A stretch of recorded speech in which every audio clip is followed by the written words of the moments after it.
Hello students, इस video में हम बात करेंगे packaging of DNA.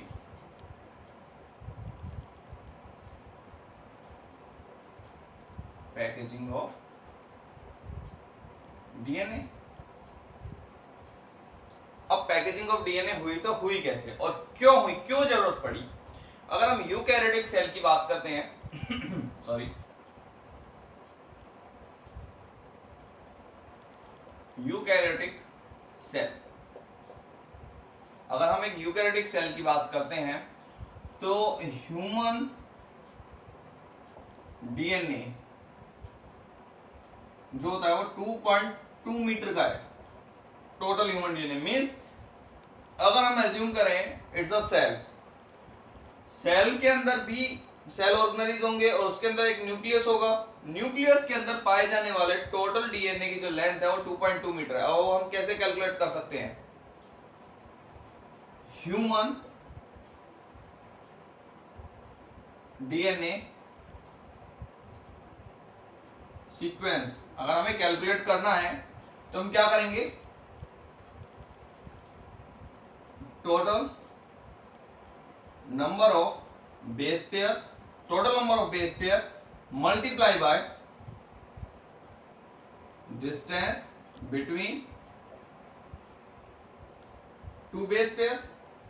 Total number of base pair और distance between two base pairs. यहां पे total number of base pair की अगर हम बात करते हैं तो total number of base pair है 6.6 इंटू 10⁻⁹। ये हम बात कर रहे हैं हैप्लॉइड की, सॉरी डिप्लॉइड की बात करते हैं। मल्टीप्लाई बाय, हमने अपनी प्रीवियस वीडियो में बात करी थी कि जो ह्यूमन डीएनए होता है उसके बीच में जो गैप होता है वो 3.4 एंगस्ट्रॉम का होता है। 3.4 एंगस्ट्रॉम का और 0.34 नैनोमीटर। हम इसको नैनोमीटर में कन्वर्ट कर लेते हैं। नैनोमीटर को अगर हम मीटर में कन्वर्ट करते हैं तो ये कितना हो जाएगा, 6.6 into 10⁻⁹ multiply by 0.34 into 10⁻⁹ minus के 9 मीटर। कैलकुलेट करते हैं 6.6 ये कैंसिल आउट हो जाएंगे, मल्टीप्लाई बाय 0.34 110, दोनों का मल्टीप्लाई करते हैं हम।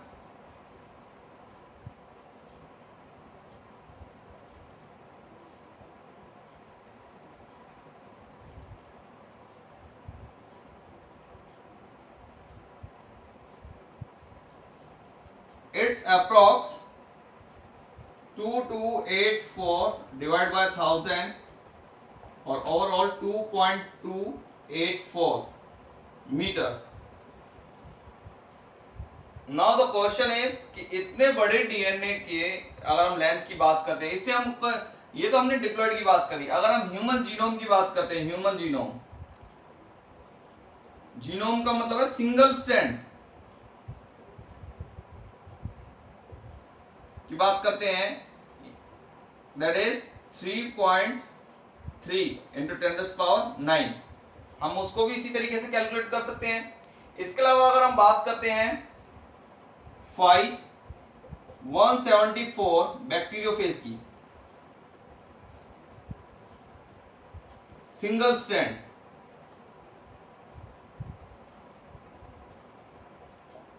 It is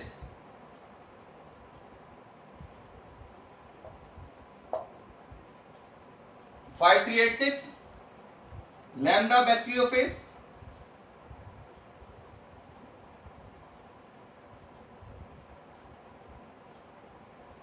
It is about 485 O2 E coli जो कि एक बैक्टीरिया है,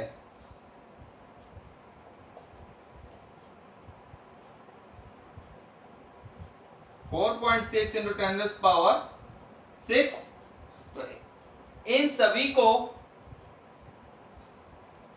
हम इसी तरीके से, इसी फॉर्मूले की मदद से शॉर्ट आउट कर सकते हैं। और फॉर्मूला क्या है, total number of base pairs. Total number of base pairs. We have the base pair for 5, 174 bacteriophage, 5386. We have base pair for lambda bacteriophage, that is 48502, or E. coli bacteriophage 4.6 into 10 to the power 6, and we have human genome of single stranded, that's the 3.3 into 10 to the power 9 base pairs. Multiply by the distance between two base pairs,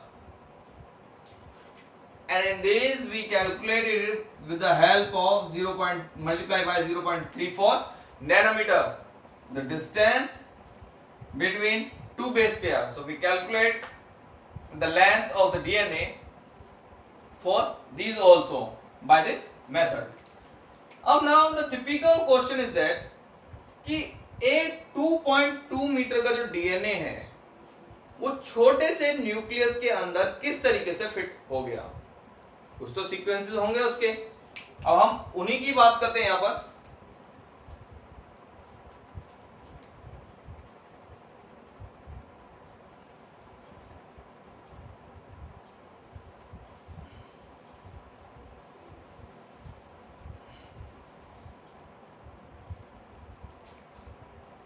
किस तरीके से we know, सबसे पहले हम बात करेंगे prokaryotic cell की।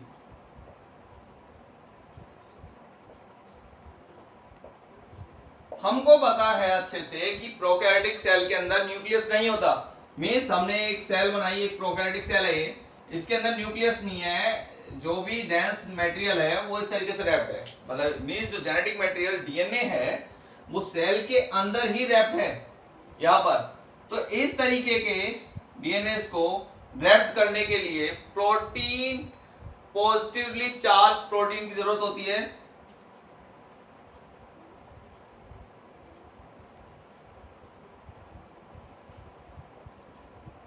Positively charge protein इसको अच्छे से रैप करके रखते हैं और इसको एक सॉलिड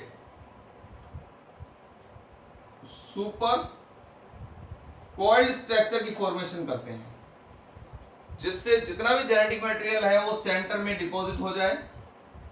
उस तरीके के मटेरियल जब वो सेंटर में डिपॉजिट हो जाता है, सुपर कॉइल्ड फॉर्म में फॉर्म हो जाता है, तो उस तरीके के डीएनए को या उस तरीके के न्यूक्लियस को, it's a type of nucleus called nucleoid. उस तरीके के टाइप के न्यूक्लियस को हम क्या बोलेंगे? न्यूक्लियोइड बोलेंगे।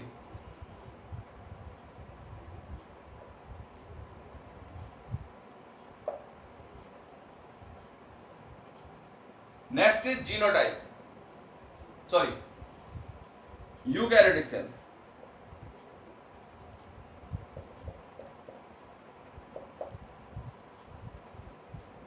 यूकैरियोटिक सेल, प्रोकैरियोटिक की हम बात कर चुके हैं, अब हम बात करेंगे यूकैरियोटिक सेल की। यूकैरियोटिक सेल किस तरीके से फंक्शन क्रिएट करती हैं।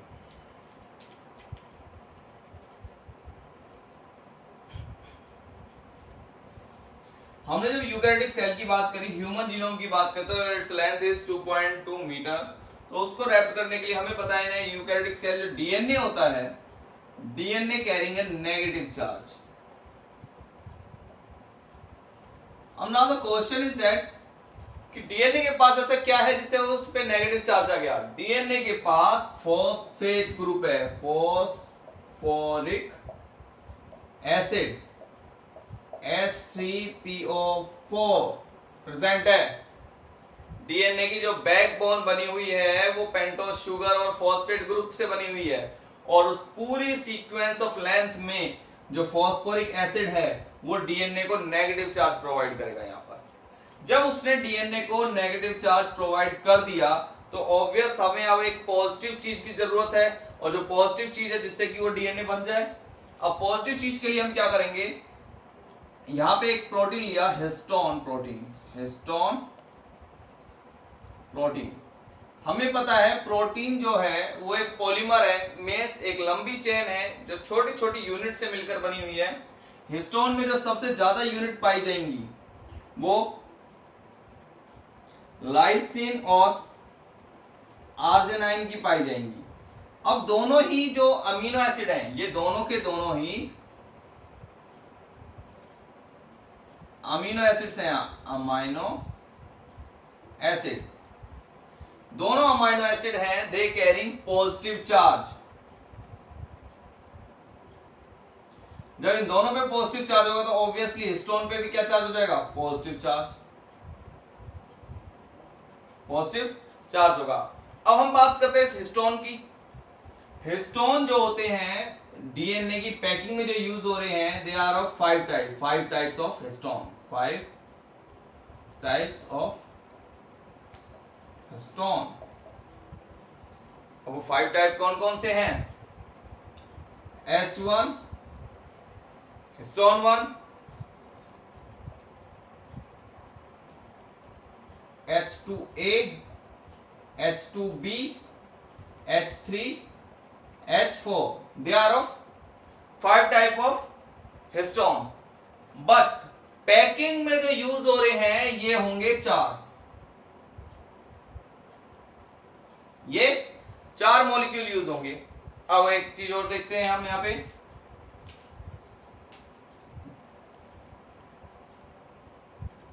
हम बाद में बात करेंगे H1 यूज कहां पर होगा इसमें।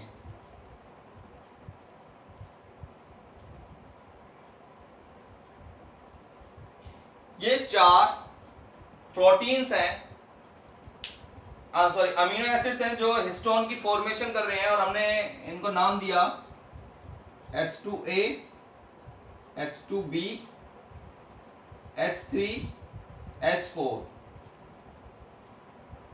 इनके बैक साइड H2A के बैक साइड एक और H2A है जो जस्ट इसके बैक साइड है, H2B के बैक साइड एक और H2B है, H3 के बैक साइड एक और H3 है, H4 के बैक साइड एक और H4 है।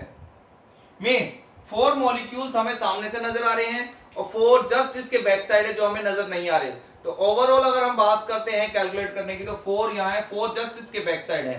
तो ओवरऑल मॉलिक्यूल कितने होगा हिस्टोन के? 4 मल्टीप्लाई बाय 2 दैट्स 8 मॉलिक्यूल्स।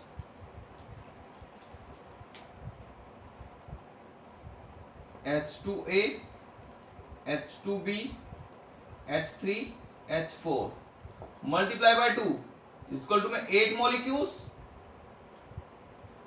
इस 8 मॉलिक्यूल की स्ट्रक्चर को हम बोलेंगे हिस्टोन ऑक्टोमर। ऑक्ट मींस 8, मर मींस यूनिट, मींस 8 यूनिट के मिलने से जो एक पर्टिकुलर यूनिट बनी है उसको हमने नाम दे दिया हिस्टोन ऑक्टोमर। हिस्टोन ऑक्टोमर जो है, अब क्या हुआ इसके साथ, हम एज्यूम करते हैं इट्स अ हिस्टोन ऑक्टोमर।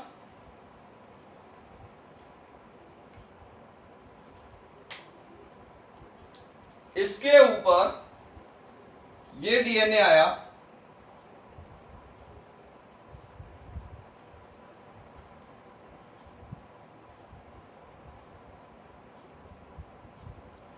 और उसने टर्न ले लिया। जो इसने टर्न लिया, ये टर्न मोर देन 1.5 होता है, but not completed 2 turns. Remember that, not completed 2 turns, it's a more than half. तो हम यहां लिख सकते हैं 1 is to 3/4 टर्न्स। और इस टर्न के बीच में जो ये मोर देन 1.5 टर्न हुई है, it's a more than 1.5 turn is called nucleosome. It's called nucleosome. I repeat it again.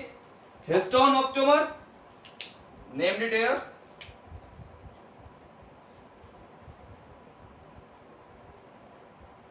Histone octamer, DNA, negative charge DNA positive histone octamer पर। Positive charge किसकी वजह से? लाइसिन एंड आर्जिनिन की वजह से positive charge histone octamer पर wrapped है।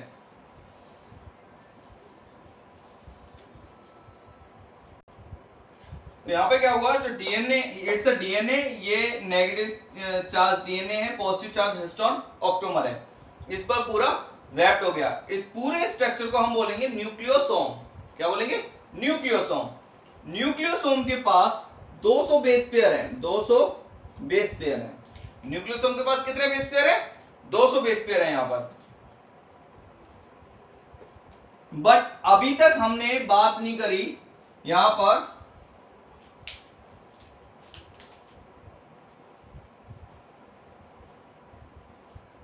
H1 की, अब तक नहीं करी हमने बात। अब क्या होगा, ये यहां से ड्रिप ना हो जाए, स्लिप ना हो जाए, इसके लिए यहां पर एक और प्रोटीन मॉलिक्यूल प्रेजेंट है, it is known as H1. But remember one thing, if we are going to talk about nucleosome structure, we are just talk about histone, octamer or DNA, not including H1. H1 protein इसके अंदर include बिल्कुल नहीं होगा।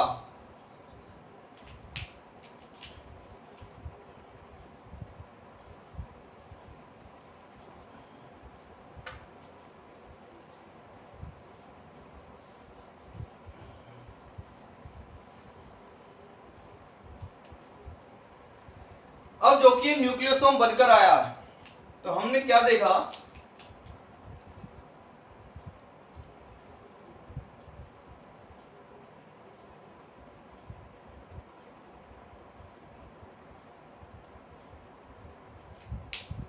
ये nucleosome है, इसके ऊपर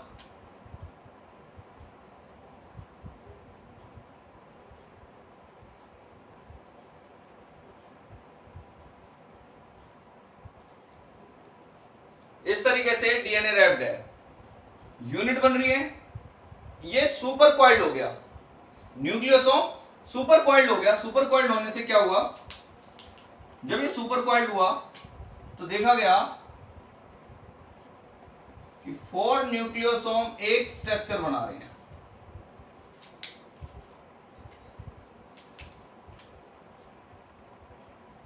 और ये इस तरीके से आया,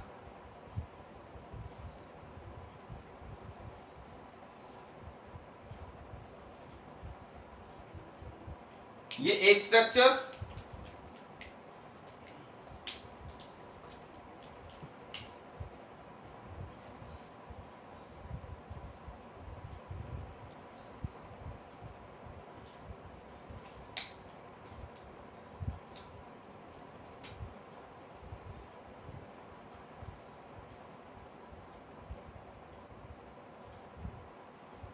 ये दूसरा स्ट्रक्चर। इस तरीके से न्यूक्लियोसोम ने एक स्ट्रक्चर तैयार किया। इस स्ट्रक्चर को बोलेंगे हम सोलेनॉइड स्ट्रक्चर।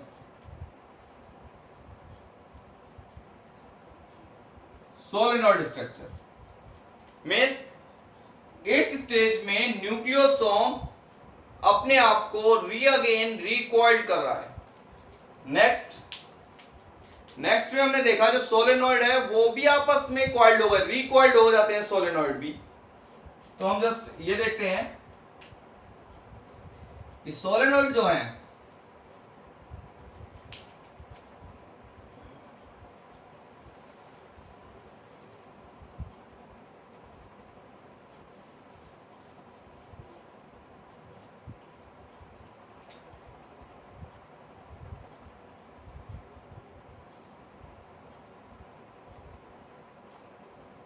अब हम एज्यूम कर रहे हैं कि ये वाला स्ट्रक्चर जो है ये सोलेनॉइड है।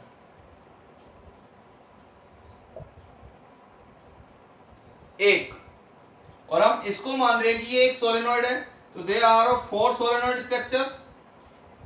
4 सोलेनॉइड स्ट्रक्चर्स हैं,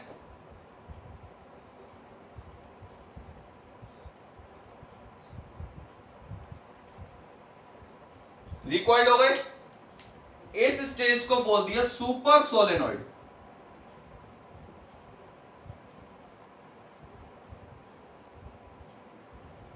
सुपर सोलेनॉइड के बाद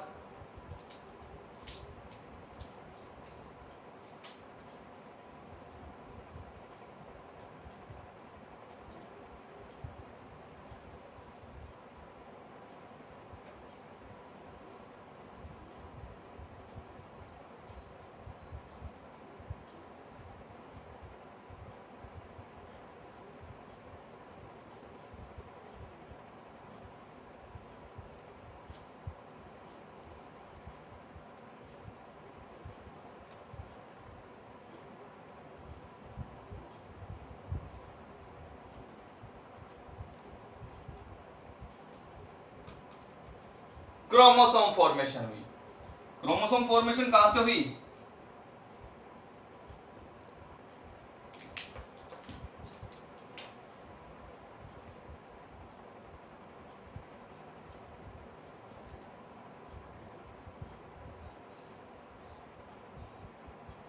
ये स्ट्रक्चर हो गया nucleosome,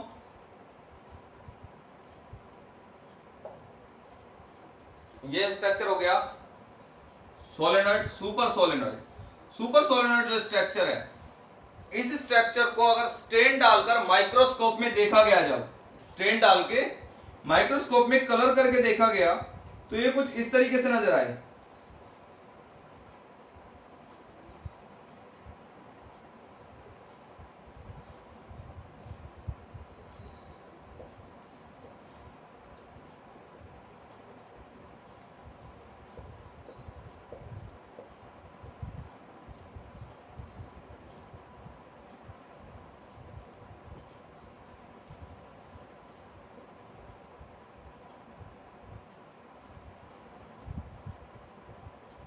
Means beads on string,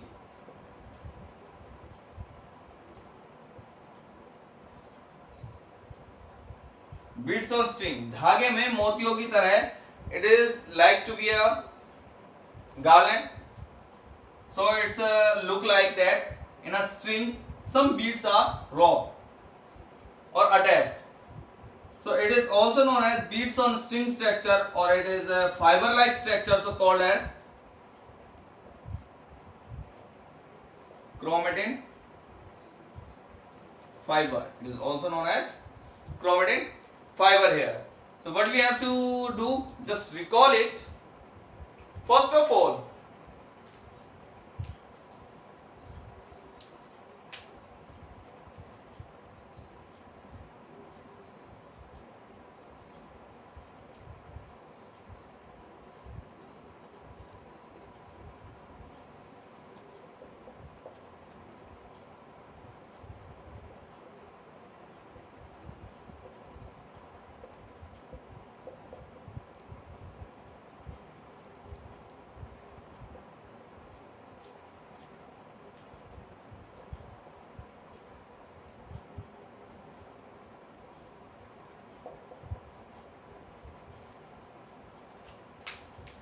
DNA having negative charge due to phosphoric acid or H3PO4. Negative charge DNA wrapped to histone octamer having a positive charge. Histone octamer made up of 4 kind of protein molecules, H2A, H2B, H3 and H4 here. They are multiplied by 2 because they are twice per. Now when DNA molecule wrapped around histone octamer, they will form a structure called nucleosome, which is attached with H1 protein also, and a one nucleosome consists of 200 base pairs. One nucleosome consists of 200 base pairs. These 200 base pair nucleosome further rearrange on a polymerase chain or a repeated unit called chromatin fiber when they are stained. These chromatin fiber or these nucleosome further recoiled in a 4 bunches called solenoid here. When we assume the whole structure is a solenoid, or this one is a solenoid, so there are 4 solenoid or more than 4 solenoid which are further recoiled and form a super solenoid structure here. When this super solenoid structure further recoiled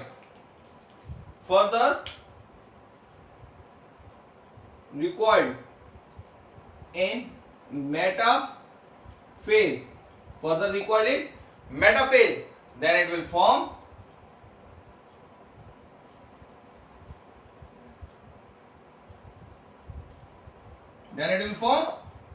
chromosome here. Remember, chromosome form in a metaphase here. In DNA sequence or packaging of DNA with chromosomal proteins, means histone proteins, they are of some non histone chromosomal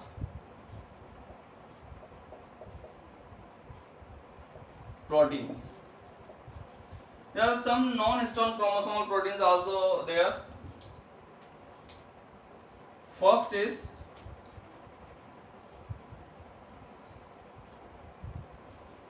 euchromatin. Second is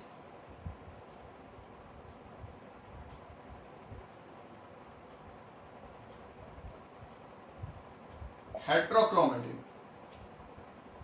In non-histone chromosomal protein, there are of two non-histone chromosomal proteins. First is euchromatin and another one is heterochromatin. In euchromatin, it is loosely packed.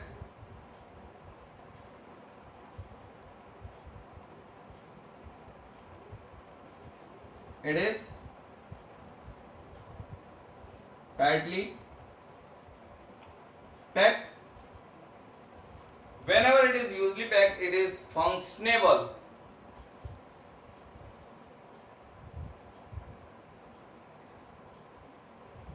In gene functioning, it is functionable in gene functioning and replication of DNA, whereas it is tightly packed, so it is non-functionable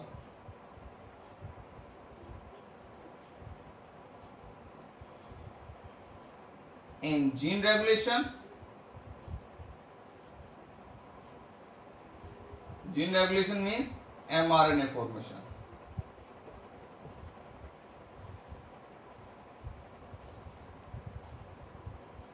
And replication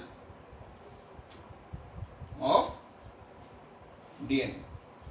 Rest of these non-histone chromosomal protein mean euchromatin and heterochromatin, they are of other functionable non-histone chromosomal proteins. Functioning non-histone chromosomal proteins. These are DNA polymerase and RNA polymerase. What we have to do?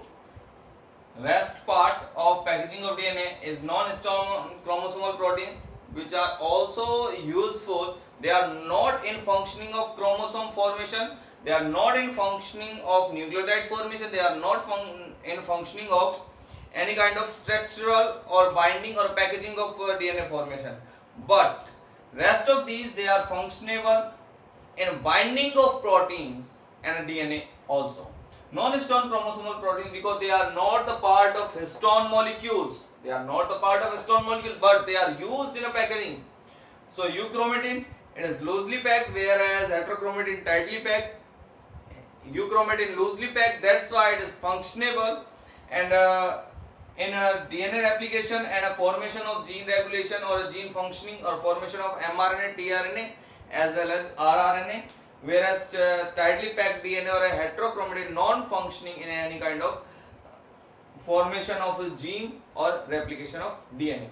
Rest of it, they are functioning non-histone chromosomal proteins, that is the DNA polymerase and RNA polymerase, which are used in a replication of DNA also.